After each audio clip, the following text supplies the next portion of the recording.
The JuRY Daily program brought to you, as always, by PayJury.com.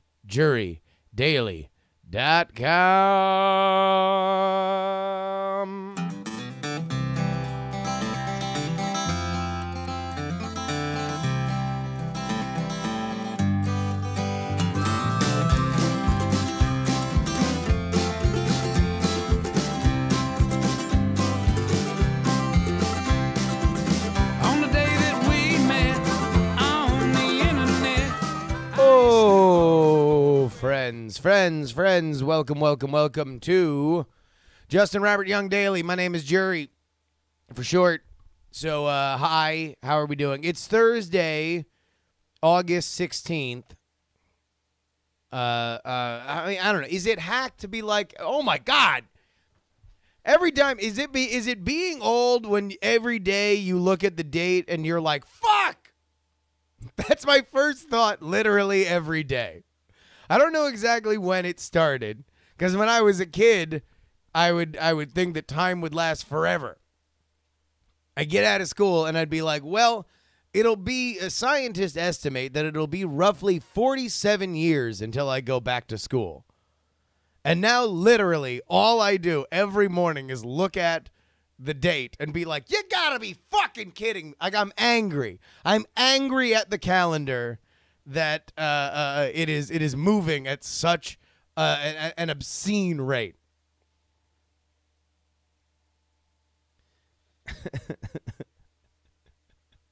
All right, we are going to be talking about something that I saw on Twitter today and yesterday. It is the hashtag share your rejection. Now, I don't know if he started it, but the first person I saw that was really kind of writing it out was my pal Aubrey Sitterson. He of the new comic book of professional wrestling. We had him on 1-900 a couple weeks ago.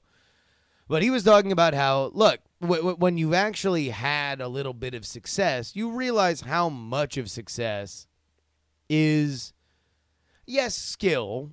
Yes, miracles happen to the prepared, but a lot of it's timing and a lot of it's networking.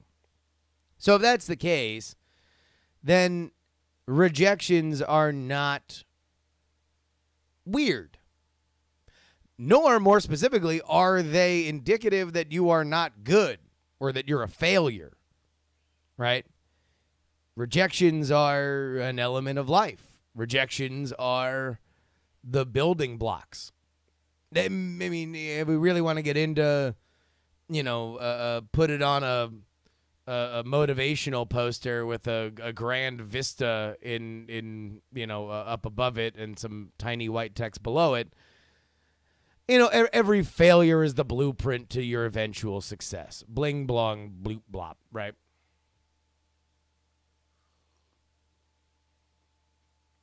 So I was literally tweeting out my share your rejection, and I might still, but I figured, fuck it. We can talk about it right here. So I got a couple rejections that I want to bring up to you guys, and we might have a guest here. I'm seeing whether or not we can figure this one out. So here we go. Share your rejection. I applied.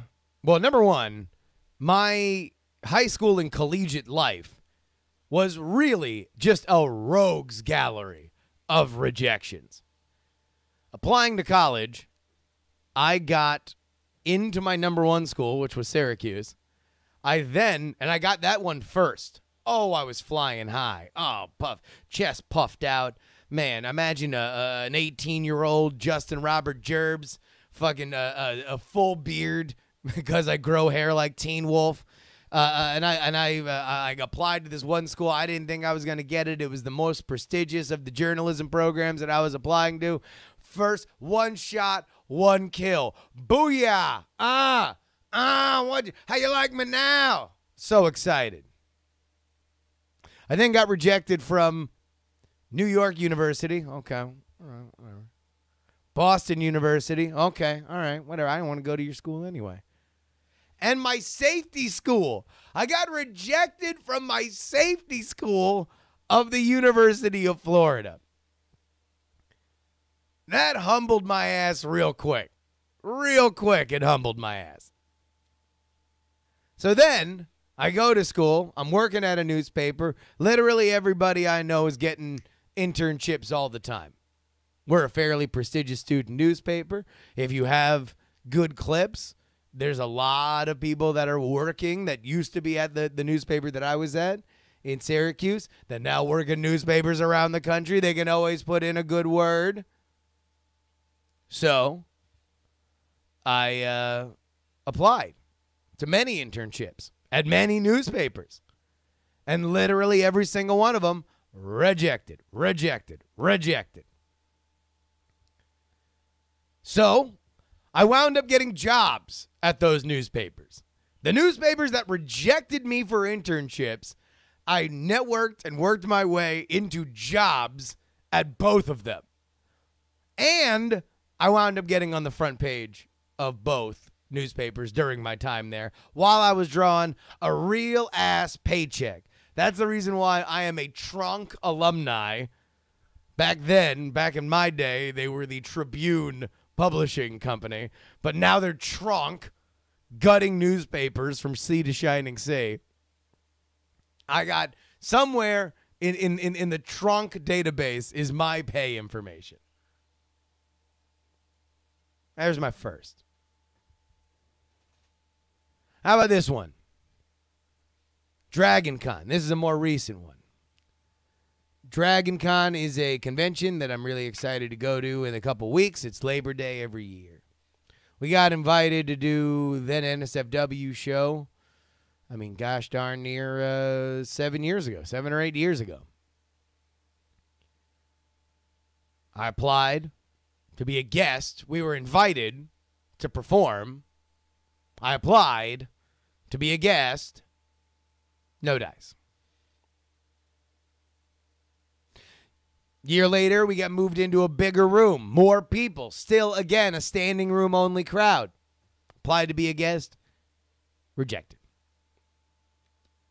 So then another year, it's like, all right. Now 2 years in a row, we're doing another year. This time we're going to see if we can book some guests and everything. It's going to be an even bigger deal.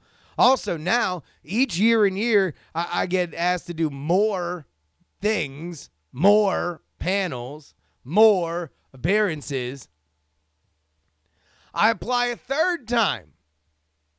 Rejected. So to encapsulate what it feels like, because it's one thing to put yourself out there for somebody and have them reject you. That sucks, right? That's really, really bad. It makes you feel bad about your self-worth.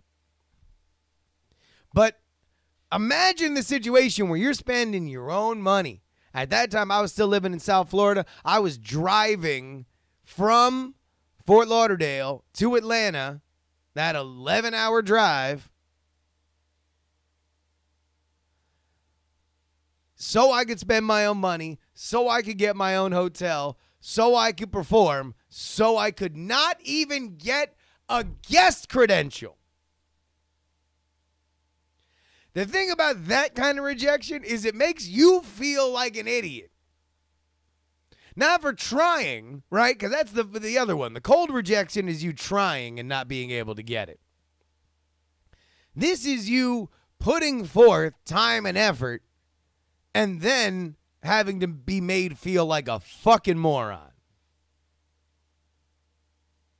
And then, of course, there's the biggest one. This is the biggest rejection of them all. You know, when I left college, I had an opportunity to be a regular journalist. I had a job offer. I decided I wasn't going to do it. I was going to take a year. I was going to take a year and not be a reporter. I was going to go try sketch comedy because I like sketch comedy. So I moved to New York. I got a shitty job. And I was in this sketch comedy group. Now, long-term listeners, y'all know how this one ends. But we built our reputation up over about a year and a half. We're doing pretty good. We're going to comedy festivals. We're getting a pretty good reaction. We got a nice little reputation about us. We have an opportunity to do a residency at the People's Improv Theater in New York City.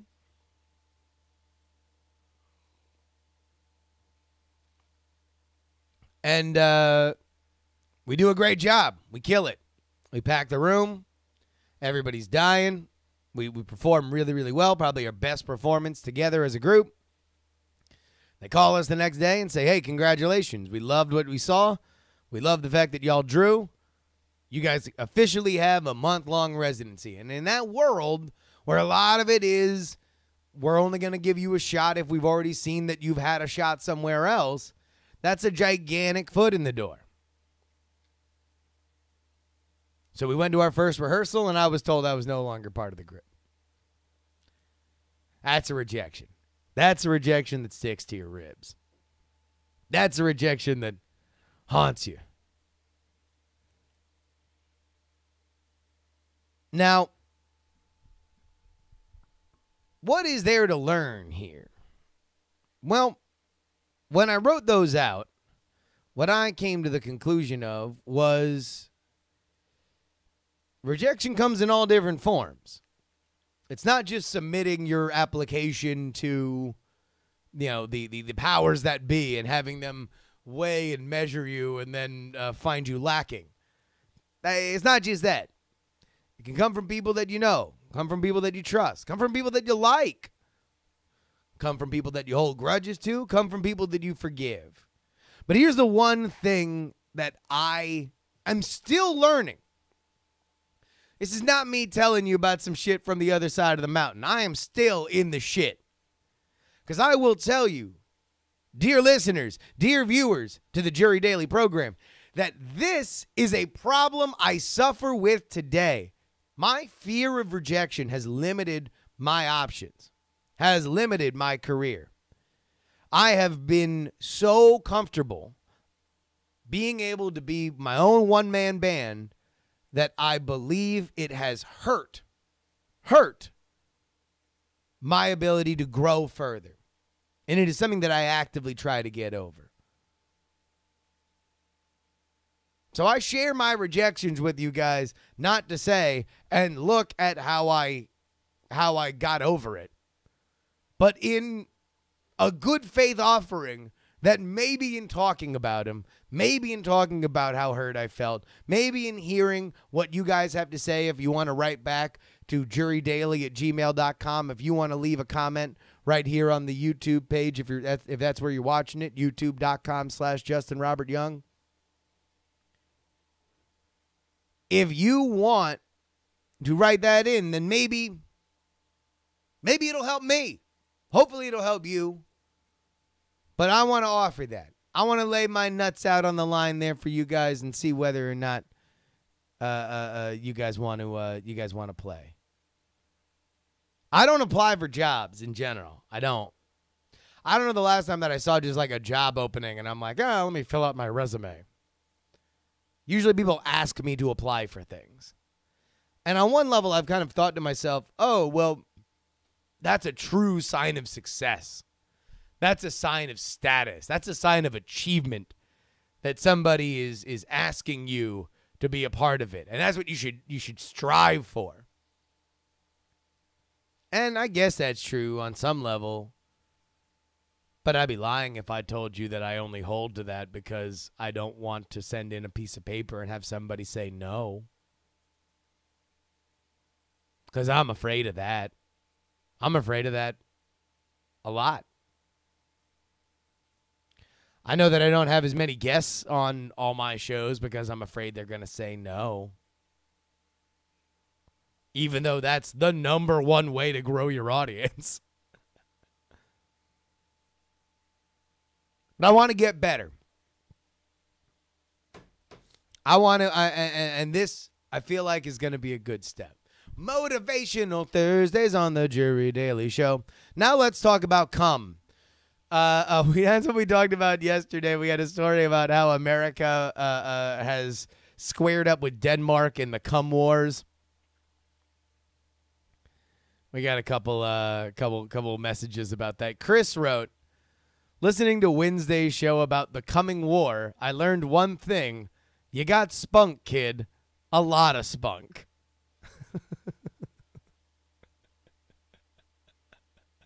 And Adam from YouTube said, would the citizens of these cum receptors be able to qualify for dual citizenship? So, all right, just to catch people up if you didn't listen to yesterday's show. America and Denmark are the world's leaders, for a bunch of different reasons, in sperm donors. And sperm donors that go all over the world. So the lead of the article that we were reading yesterday was about a woman in Australia who wanted a kid, didn't really like her options. The options were very limited in Australia, but her fertility doctor recommended that she look to an American company, and she did. She wound up finding a sperm donor, and everything was good. And this is apparently not an uncommon situation. So much so that there is now a challenge between this Danish company and an American company to see who is the true king of cum. But it got me thinking, maybe because we were talking so much about Alex Jones on the Politics podcast, and I saw this YouTube comment yesterday, and I'm like, man, I kind of wish that I would just do conspiracy theory videos on YouTube, like as a character, like kind of do a character and just make them, just put them out there. Because this would be my conspiracy theory. This would be my, well, you know, I don't know if you guys can understand. This is a globalist theory that has been laid out. Next thing you know, you have George Soros, the Chi-Coms, Jeff Bezos, Chicago Sun-Times, Hanna-Barbera. This is all documented on Infowars.com. You can just look at this. The writing's on the wall, and they think that you're so stupid that your eyes are closed, that you're not going to see this, that they are diluting American citizenship for their open borders agenda by creating America as the #1 sperm dealer around the world. That's phase one. Phase one is sling cum like Spider-Man all over the world. Cover the entire world in a thin sheet of American semen. And then as these babies come of age, you give them American citizenship. And now all of a sudden you have created a total open borders chaos situation. And I, for one, am sick of it. I'm sick of it. Stop using our cum against us. 1776 will come again. Founding fathers, the framers didn't come like this. They came in America. They came, they saw, they conquered, and then they came again inside the United States of America. That's where.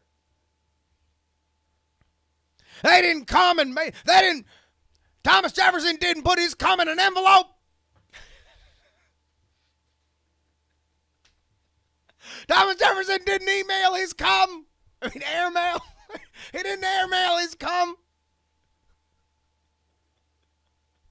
Ben Franklin might have. He was a weird dude.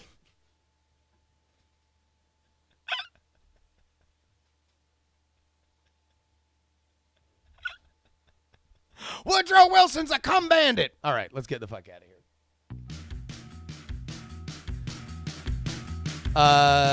Friends, that brings us to the end of the JuRY Daily shows for the week. Thank you as always for joining us. I want to thank our producers, The Jen, PD Rave, Kim Immel, Rock and Roll Martian. If you are a part of the JuRY Daily Patreon at payjurydaily.com, then you have the opportunity to become a producer of this very show. Name right at the end. You can email us, jurydaily@gmail.com, Twitter, Instagram, Snapchat at Justin R. Young. Brand new game out, Action News, available at actionnewsgame.com.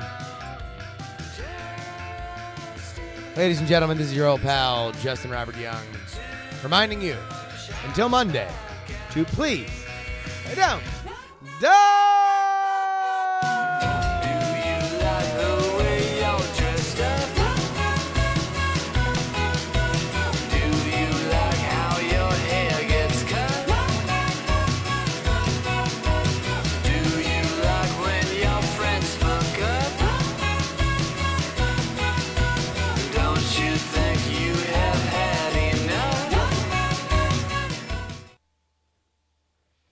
Diamond Club hopes you have enjoyed this program.